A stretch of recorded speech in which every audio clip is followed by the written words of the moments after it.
आणि खरंच आपण आनंदानं हा दिवस आज आपण साजरा करत आहोत। आन देश की मान देश की, आन देश की मान देश की, हम भारत देश के संतान है, हम भारत देश के संतान है।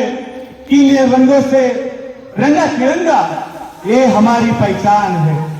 भारत माता की जय, भारत माता की जय।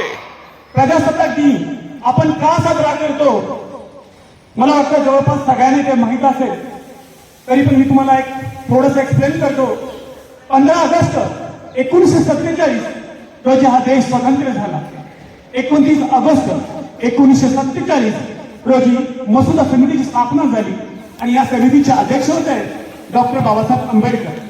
डॉक्टर बाबासाहेब आंबेडकरांनी याच्यावर अथक परिश्रम घेतले आणि त्यांनी जवळजवळ 7 देशाच्या घटनेचा अभ्यास केला। त्यांचं बंगला हा संसदेच्या आवारात होता आणि तिथे ते त्या बंगल्यामध्ये रात्रंदिवस संविधानाचा अभ्यास करायचे। एके रात्री मध्यरात्री त्यांच्या घरातील लाईट चालू दिसली आणि बाहेरचे शिपायांनी ती बघितली आणि ते शिपाई पळत त्या ठिकाणी गेले आणि डॉक्टर बाबासाहेब आंबेडकरांनी त्यांनी विचारलं की तुम्ही एवढ्या रात्री का जागत आहात? त्यावेळी डॉक्टर बाबासाहेब आंबेडकर त्यांना म्हणाले की माझे भारतातील अनेक कामगार, शेतकरी, स्त्रिया आणि माझे दलित बांधव हे दयनीय अवस्थेत आहेत आणि त्यांना जर उज्ज्वल भविष्य द्यायचं असेल तर मला माझ्या उत्तम संविधानातून उत्तम भवितव्य या देशाला द्यायचं आहे आणि म्हणून मी आज जागा आहे। आणि खऱ्या अर्थानं त्यांनी त्यासाठी अपार कष्ट घेतले।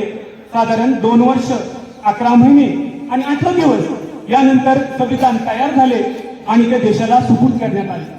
26 नोव्हेंबर 1949 हा तो दिवस होता, त्याला आपण संविधान दिन असं म्हणतो।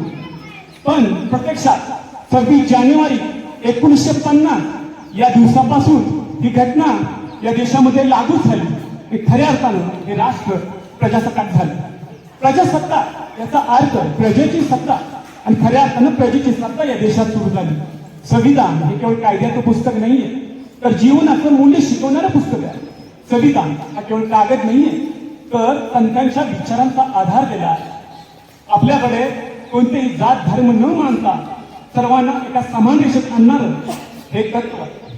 त्याचबरोबर ममता, समता, बंधुता ही 3 तत्व त्रिवेणी संगम ज्या ठिकाणी एकत्र होतो हे संविधान आहे। आणि संविधान हे खरंच या लोकशाहीचा श्वास आहे आणि त्यामुळे लोकशाही जिवंत आहे। कारण त्याच्यातल्या काही घटनेचे कलम असे आहेत की आपण कालांतरानं त्याच्यामध्ये चेंज करू शकतो आणि त्यामुळे घटना ही जिवंत राहू शकते, पण घटनेच्या मूलभूत काळाला कुठेही धक्का लागत नाही, म्हणून त्याला जिवंत लोकशाही म्हणतात। लोकशाही जिवंत राहायचं असेल तर सर्वात महत्वाचं आहे वेळेवर मतदान करणं, प्रगतीचं तंत्र आत्मसात करणं आणि संविधानाच्या मूल्यांचं पालन करणं। 1904 साली ज्यावेळी टाटांनी इंग्रजांच्याकडे एक प्रस्ताव दिला होता की आम्हाला सायन्स विद्यापीठ काढायचं आहे, त्यावेळी इंग्रजांनी तो प्रस्ताव नाकारला।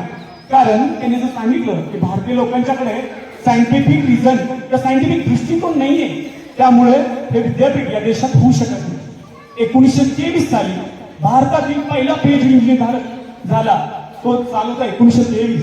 1940 पर्यंत भारतामध्ये पीएचडी धारकांची संख्या ही बोटावर मोजणे इतकी होती, पण आज देशामध्ये प्रत्येक वर्षाला हजारो इंजिनियर, हजारो पीएचडी धारक बाहेर पडत आहेत आणि हा देश अत्यंत वेगाने प्रगती करतो। 1947 साली हा देश जेव्हा स्वतंत्र झाला तेव्हा देशाची इकॉनॉमी जीडीपी ग्रोथ होती 0.1 आणि 2007 साली या देशाची जीडीपी झाली 1 ट्रिलियन। त्यानंतर 2014 साली 2 ट्रिलियन झाली, 2021 साली ती 3 ट्रिलियन झाली आणि 2025 साली ती 4 ट्रिलियन झाली।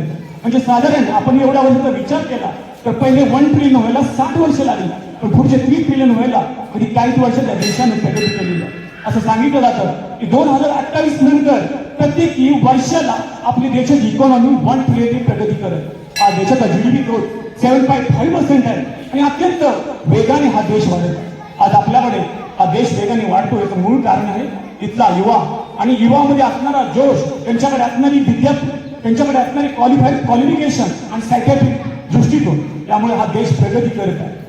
परवा साधारण 2025 साली दिल्लीमध्ये एक कॉन्फरन्स झाली आणि त्या कॉन्फरन्समध्ये IIMचे टॉपर्स लोक त्यानंतर IITचे टॉप लोक सगळी होती आणि त्यांची ती लोक वयस्कर होती. पण त्या पॅनलमध्ये एक 32 वर्षाचा मुलगा त्या ठिकाणी होता. सगळ्यांना आश्चर्य वाटलं की हा मुलगा कोण आहे. ज्यावेळी त्याचं चेकिंग करण्यात आलं त्यावेळी त्याचं नाव होतं बुद्धिस्ट संघप्रिया. हा मुलगा वयाने अत्यंत कमी होता पण त्या पॅनेलमध्ये होता. जेव्हा त्याचं चेकिंग करण्यात आलं तेव्हा कळालं की ओरिसामध्ये बुरुल म्हणून एक सिटी आहे, अत्यंत छोटीशी सिटी आहे आणि त्या सिटीमधून तिने बीटेक केलं होतं. पण ज्यावेळी तो कॉलेजमध्ये असताना त्यांनी रॉकेट बनवलं होतं आणि ही जेव्हा न्यूज आजूबाजूच्या परिसरात पसरली, पेपरमधून आली, तेव्हा इस्रोचे शास्त्रज्ञ त्या ठिकाणी आले आणि त्यांनी त्यांच्या प्रिन्सिपलला बोलवलं. प्रिन्सिपल घाबरले. त्यांना असं वाटलं की आमच्यावर तर कायदेशीर कारवाई होणार आणि तिने त्या मुलाला सांगितलं की कोणतीही कायदेशीर कारवाई झाली तर त्याला तू जबाबदार असशील. पण संघप्रियानं ते सर्व ऐकलं. त्यानंतर इस्रोच्या सायंटिस्टने त्यांना बोलवलं आणि विचारलं की तुम्ही रॉकेट कसं काय बनवलं.